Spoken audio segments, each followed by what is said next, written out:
seja muito bem-vindo a mais um programa do Perrengue. Eu me chamo Patrícia Moura. E eu me chamo Érico Colodete Filho e hoje nós vamos falar sobre terceiro setor.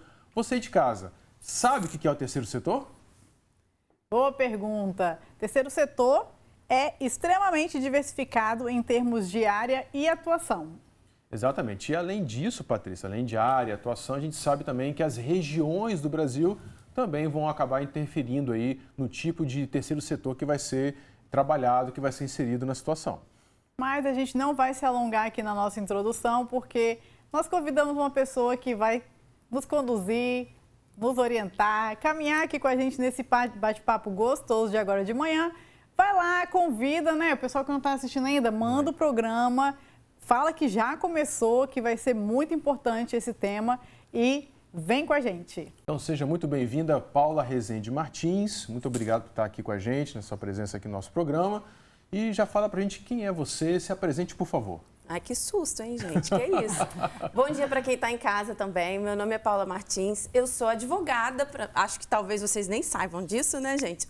Mas eu sou advogada por formação e sou hoje gerente executiva do Instituto Américo Boaz. Doutora advogada, tá vendo? E acabei de entrar para a Comissão Especial de Terceiro Setor da OAB, que é uma comissão nova. Super legal isso também. Olha, bacana. Então aproveita e fala pra gente o que é o terceiro setor. Então, vocês melhor do que ninguém, eu acho que sabem, a economia, né, o nosso mercado, os setores da economia são divididos em três principais, para alguns doutrinadores já são quatro. O primeiro é a administração pública, a fazenda pública, os entes da administração. O segundo é exatamente o mercado, a iniciativa privada. E o terceiro setor é o meu xodozinho, é aquilo com o que eu trabalho, que são as instituições, que são privadas, sem fins lucrativos, com o objetivo de prestar serviços de interesse público. Ai, bacana. E qual a importância do terceiro setor no contexto geral e para você, na sua vida? Olha, Patrícia, essa perguntinha sua, né?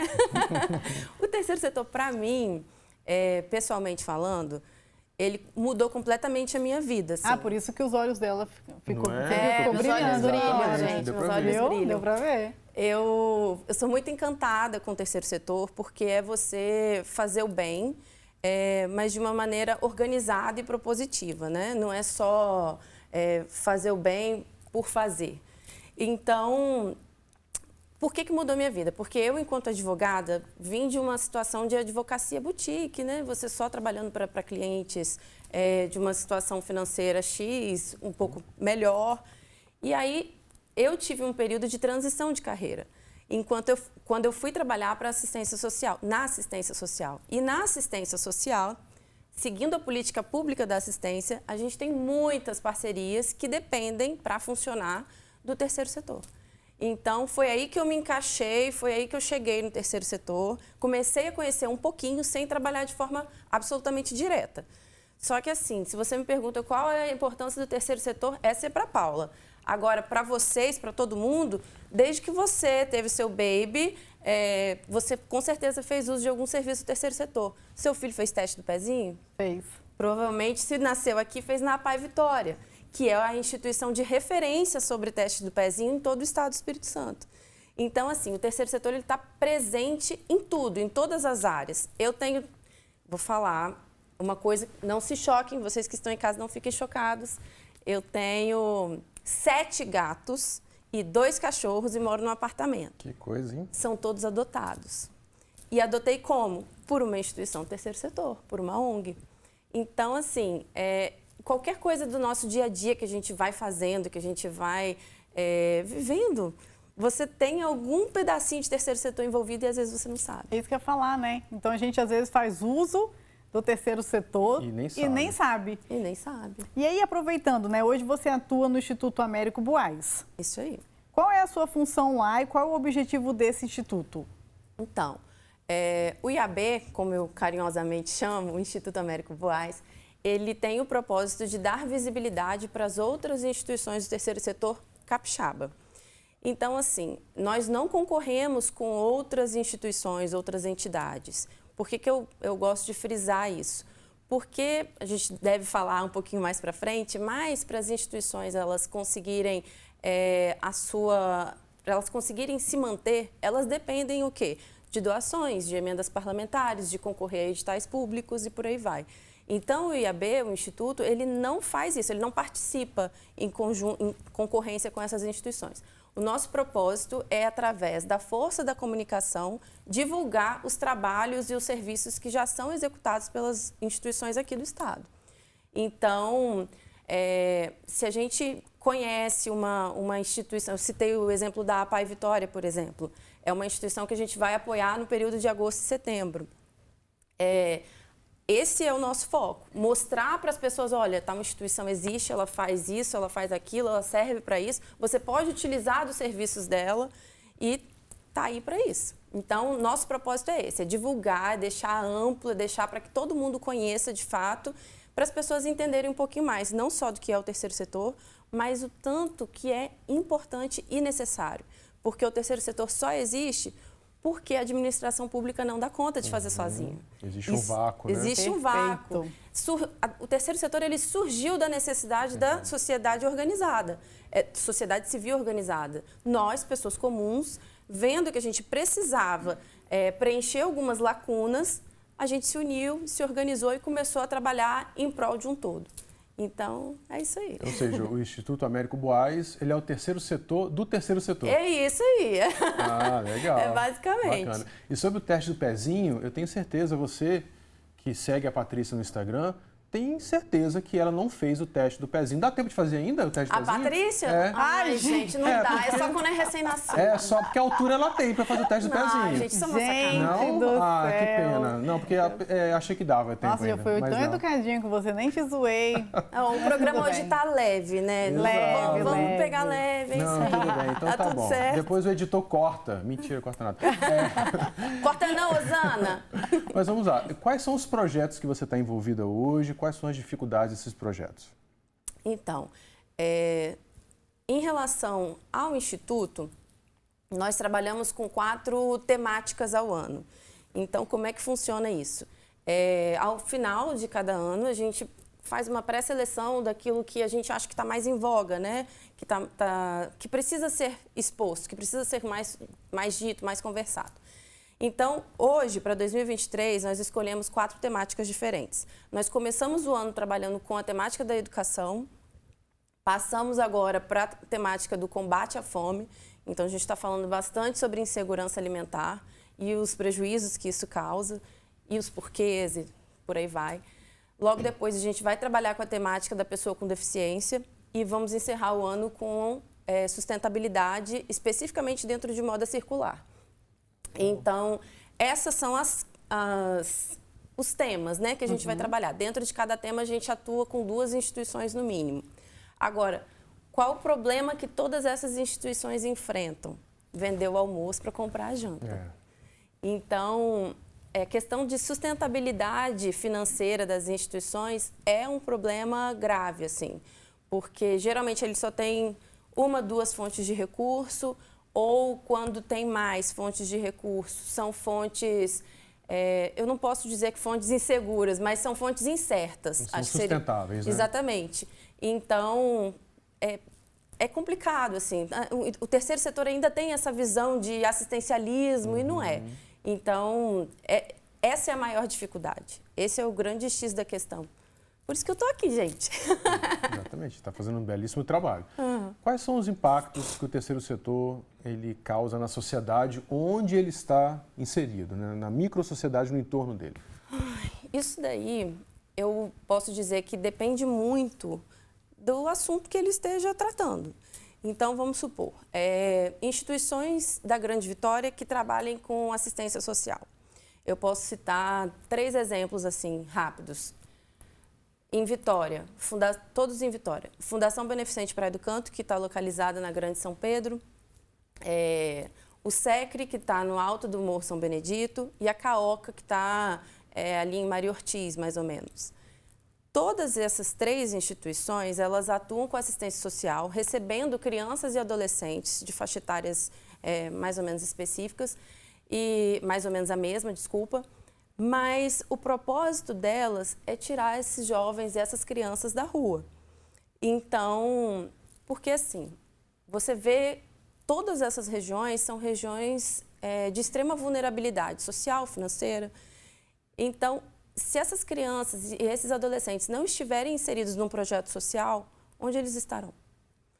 Então, essa necessidade, isso faz completamente, abre a mente desse pessoal que frequenta e faz com que eles tenham uma coisa muito importante que a gente fala em todos os programas e vocês falaram no programa anterior que eu assisti no YouTube, oportunidade. Então, o terceiro setor, ele muda a vida das pessoas. E quando a gente fala isso, parece um pouco de demagogia, mas não é não. Realmente muda, porque as famílias, a comunidade em si, ela se sente segura de poder deixar seu filho lá. E muitas vezes, agora que a gente está falando principalmente sobre insegurança alimentar, nessas áreas de extrema vulnerabilidade, as crianças e adolescentes que frequentam esses projetos, as únicas refeições do dia que elas fazem é lá.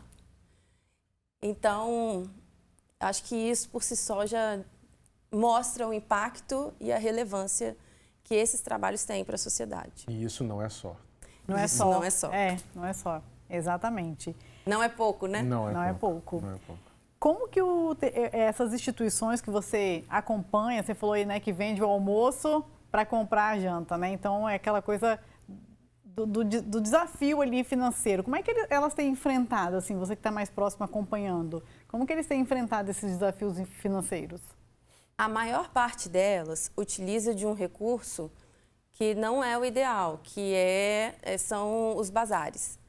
Quase que toda instituição, você pode observar, tem bazar.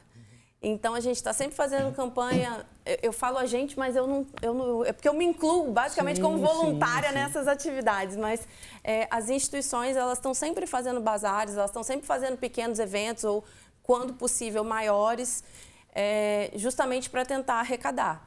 Inclusive, a Vitória Down vai fazer agora, dia 4, não sei se é dia 4, não, dia 5 de julho, um jantar solidário. Que dia que é 5 de julho? Você sabe de cabeça? Eu acho que é uma quarta-feira. Que horas? A partir das 19 horas. Isso aí, já começa a divulgar. Mas, ó, gente, segue lá na Vitória Down. Procura o Instagram da Vitória Down, pode dar uma olhada no Instagram do Instituto Américo Boás, que tem as informações lá também sobre esse jantar. Mas é através dessas iniciativas que eles conseguem arrecadar de alguma forma. Porque não dá para depender apenas de doações, sejam de pessoa física ou pessoa jurídica, obrigada. Se não são doações fixas, gera uma insegurança. E gera uma insegurança, uma coisa que eu acho importante, até para o profissional que tem que trabalhar nessa instituição. Então, como é que você vai se dispor a trabalhar no local se você não sabe se ele vai ter condições de te pagar no final do mês? Porque uma coisa é você querer ser voluntário. Agora, querer ser voluntário sem poder não é viável para ninguém, porque todos nós precisamos de dinheiro, todos nós precisamos de sustento. Então, não é errado você falar, não posso dedicar 6, 8 horas do meu dia aqui nessa instituição que eu amo, porque eu tenho conta para pagar. Isso não está errado. Todo mundo tem conta para pagar e todo mundo precisa trabalhar, né? Então, essa insegurança financeira que elas têm gera um prejuízo considerável. E aí você deve estar se perguntando, né? O que tem a ver terceiro setor com o perrengue que fala de finanças? Tudo a ver, né, gente? Então, assim, primeiro que a gente tem um projeto, né? O perrengue junto com o Instituto Américo Boás.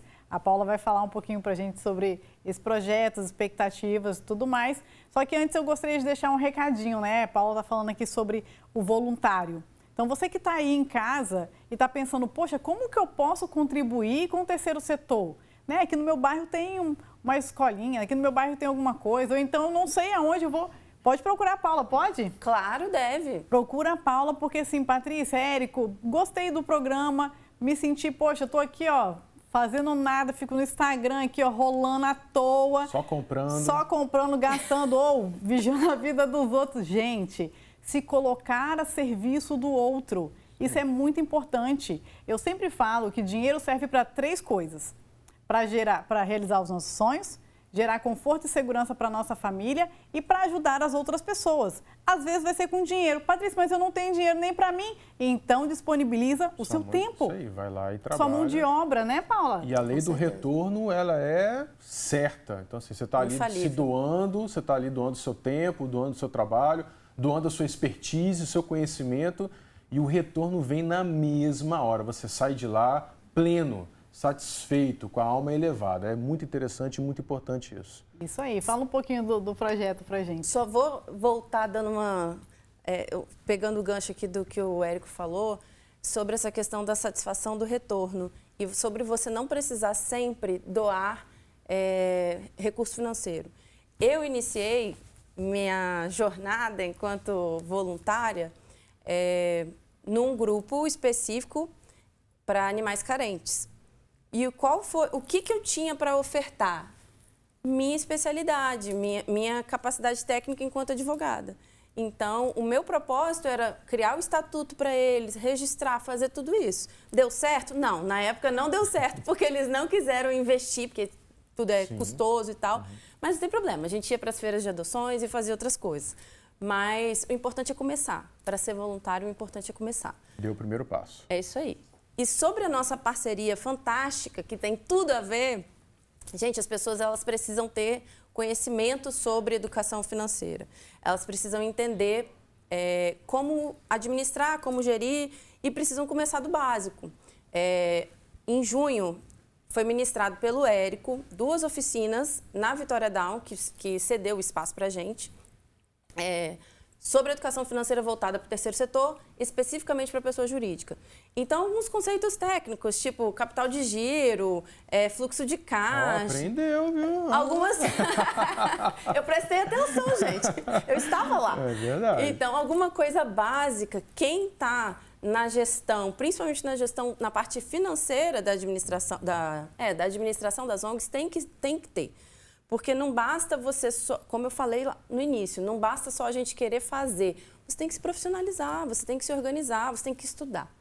Então, a ideia de criar esse projeto, Perrengue IAB, Educação Financeira para o Terceiro Setor, era para falar disso. E gerou frutos. E a Patrícia, que está aqui com a gente, linda, maravilhosa. Não fez teste de pezinho. Não fez teste de pezinho, mas aí você zoando ela, não tem nada a ver com isso, não.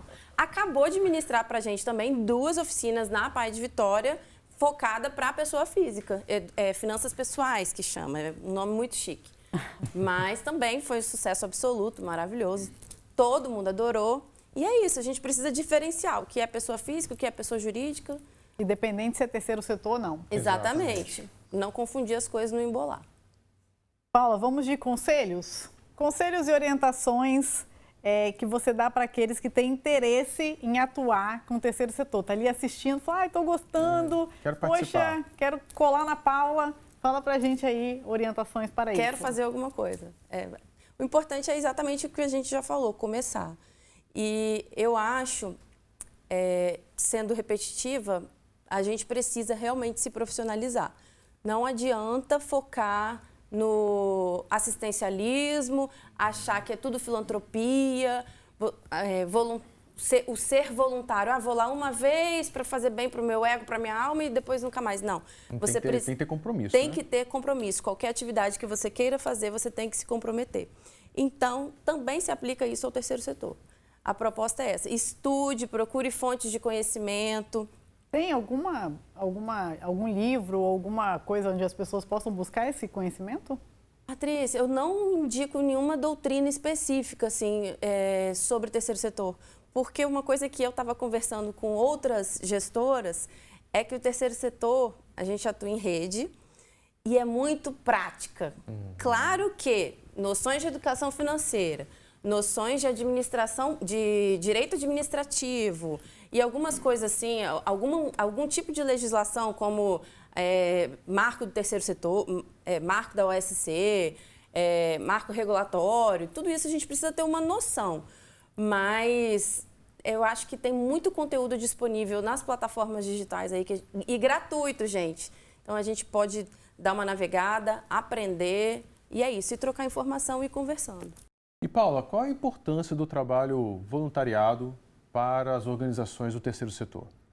Então, para alguns doutrinadores, muito embora isso possa ser variável e tal, o trabalho voluntário ele é algo meio que obrigatório, porque as diretorias, né, a governança das instituições, elas são voluntárias. Então, elas não recebem nenhum tipo de remuneração. Para além disso, todas as atividades que são exercidas nas instituições, nas entidades e tal, elas dependem de uma mão de obra voluntária. Só que, como a nossa conversa já estava seguindo nesse sentido, essa mão de obra voluntária precisa ser com compromisso.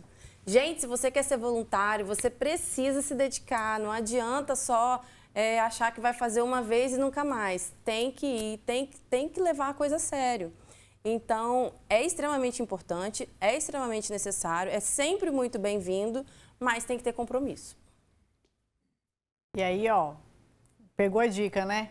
Pegou, não é ir lá, não é bagunça. Não é bagunça, até porque o terceiro setor não é bagunça. Porque pensa assim, hoje eu não estou bem, não vou. Só que as pessoas que estão lá estão dependendo, exatamente, estão contando com você. Então não é assim, né? Ao Léo, tem que ter compromisso, tem que ter ali Imagina só se você resolve ser professor para uma instituição. JA Espírito Santo, por exemplo, que você conheceu lá na oficina, o foco deles é empreendedorismo jovem, preparação para o mercado de trabalho e educação financeira. Aí o Érico vai ser voluntário para dar oficinas específicas de educação financeira. Enche uma turma, 25, 30 adolescentes. Aí chega no sábado, hoje eu não vou não estou bem, não vou não. Não existe isso, gente. Então, a gente precisa levar a coisa a sério. Compromisso. Compromisso, é sempre isso. Isso aí. Quais são as melhores práticas para estabelecer parcerias efetivas e como elas podem fortalecer o trabalho das organizações? Menina, eu acho que é uma coisa muito simples. Você tentar prestar um serviço de excelência. E também manter o diálogo, manter boas relações, porque o trabalho no terceiro setor, ele é um trabalho em rede. Todo mundo depende de todo mundo. Então, se você quer fechar uma parceria com alguém, o ideal é o boca a boca, o ideal é que você conheça a instituição com a qual você quer ser parceiro, o ideal é que você conheça o serviço daquela outra pessoa. Então, se prepare, prepare a sua equipe, prepare todo mundo, estudem, se profissionalizem, se organizem e aí sim você vai atrás de buscar essas parcerias e de firmar essas parcerias, mas lembrando sempre uma coisa que as instituições, às vezes, aqui no estado, elas têm uma dificuldade, às vezes elas ainda acham que estão fazendo favores e elas não estão. Então, elas estão prestando serviços sérios, serviços essenciais e necessários. Então, já chegar com um discurso mais empoderado, entende? Não chegar com aquele discurso, eu preciso muito de ajuda. Cabeça erguida. Você não vai num empresário querer fechar uma parceria, pedir um apoio, alguma coisa do tipo, numa empresa, pedindo esmola, pedindo pelo amor de Deus, se sentindo um coitado. Não, você tem que falar de igual para igual, afinal você está oferecendo um serviço bom. Por isso que você tem que prezar pela excelência. Rapidinho, quantas instituições nós temos hoje do terceiro setor no Espírito Santo? Você tem esse número? Não tenho esse número, mas eu sei que de 2020 para cá, esse número cresceu Brasil. E hoje, no Brasil, a última pesquisa foi em 2020, eram mais de 800 mil, gente. E assim, 4,20 alguma coisa por cento do nosso PIB é pelo terceiro setor. Maravilha. Então, emprega muita gente, faz muita diferença. Isso aí. Então, a gente está finalizando o nosso bate-papo. Quer deixar um recado? Recado, Paula.